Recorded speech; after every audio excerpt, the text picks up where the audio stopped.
Are Pokemon designs getting worse with every new generation? Yeah, older designs were nostalgia blindness 100. They actually ran out of who thinks Great video! I enjoyed that seeing other is throughout this millennium. Diglett, best Pokemon design, prove me wrong. Alright, what makes a good Pokemon design? Let's find out. A good Pokemon design has influences from foreign concepts subtly implemented in the design, through either the color scheme or details in the anatomy, while Pokemon that are defined by the concepts they're trying to portray end up with a too direct or lazy design. Pokemon defined by their concepts can be broken down into two subcategories, ones that are based on something artificial, like a ball or keys, and ones on man-made concepts, like company logos and fashion trends. Generally speaking, I don't like my Pokemon being literal gears, a coal mine car, or James Bond. I prefer designs more grounded in nature. That being said, there is one exception to this rule. Ghost types. We're all familiar with ghosts possessing objects, so it doesn't matter if a ghost type Pokemon is a literal candle, tree stump, piece of cloth, or whatever else. Does that mean I like all of these designs? No.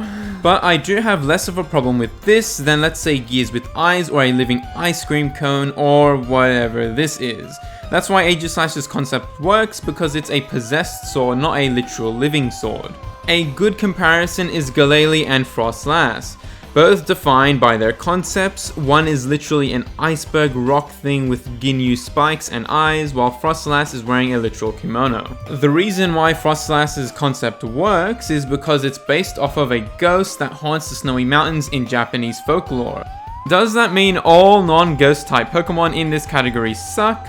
No. It just depends on how direct the design depicts the object. Take for example Magnemite and Clink. Yes, Magnemite is literally two magnets stuck together, but it does have a metal core and screws to further match its electric steel typing, while Clink is literally floating gears with eyes.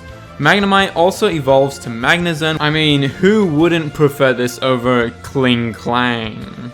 Similarly, it's never a good thing for a Pokemon to be too humanoid, but sadly pure fighting types suffer from this problem the most.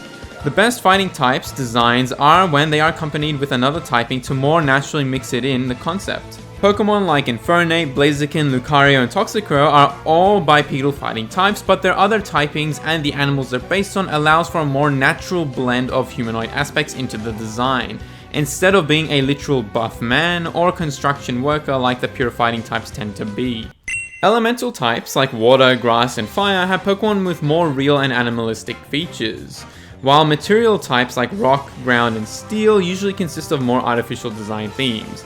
A good Pokemon design expresses its typing not too blatantly or through one defining feature, rather having a variety of visual language elements to make it recognizable as a type it's portraying. For example, Turtwig doesn't only relate to its typing with its leaves, it also has a shell made out of soil, accompanied with natural coloring, while I don't even know what Chikorita is if you take away the leaf on its head.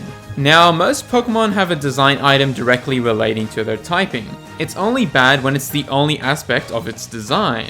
For example, Piplup has visual elements such as blue coloring, penguin-like markings, aquatic-like flaps, and rounded body seen in Antarctic fur, all alluding that it most probably is a water or ice type. While Quaxly is just a plain white duck that relies on its blue water bubble hair and blue colored feet to identify its water type.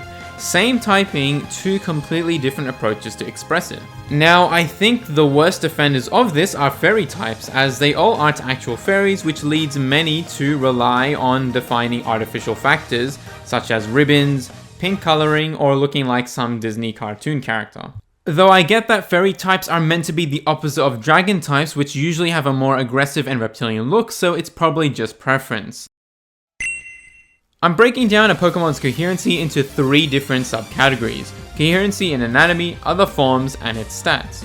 A good Pokemon's design should have consistent body features from head to toe, like legs having the same length and head proportionate to the rest of the body. For example, Dialga and Palkia's normal forms are complex in design, but each body part matches coherently all around, while their origin forms have different front and back legs, Dialga is choking on some tablets, Palkia lost his arms for some reason, and they both got some ring around their body, making it much harder to understand the anatomy of the design. Also, a Pokemon's evolution line should coherently show a progression of maturity and power.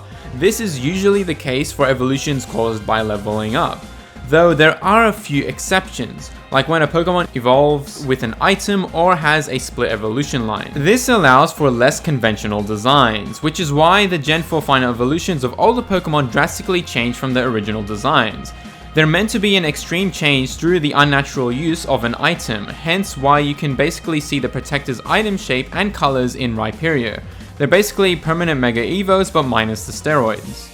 Another exception to this is when a Pokemon has different forms, though it should still make sense. For example, Deoxys is a DNA alien bacteria thing that can change its form to excel at different stats more suitable for the battle. A bad example, yep, they didn't need an origin form as they can already do everything in their normal forms. They stopped being the Pokemon of time and space and became Arceus wannabe cosplayers.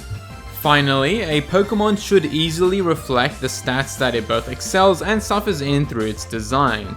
Though to be fair, most Pokemon do this well, however you do get a few odd ones like Ugly apparently being faster than the literal Stratosphere legendary Pokemon, or the Pokemon that can fly as fast as jets.